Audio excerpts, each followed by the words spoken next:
Hi everyone, welcome back to this channel. So on today's video, I'm gonna show you how you can add a slow zoom effects in your video on CapCut PC. So here I've already opened the CapCut PC and import a video that I want to add a slow zoom effect. So first what you need to do is just click on a clip, and on the right panel in here under the basic you'll see position and size. So you need to use the keyframes. You need to use the keyframe feature on the scales right here.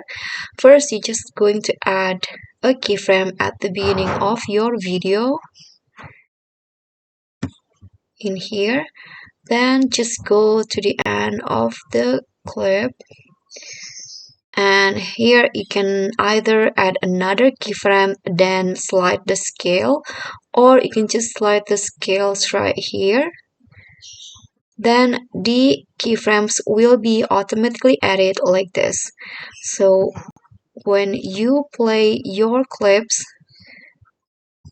the result will go like this. It will have a slow zoom effects to your video. Okay, so that's all from me. Thank you guys so much for watching. Don't forget to like, comment, subscribe, and also click on the thanks below. I'll see you all on the next tutorial. Bye.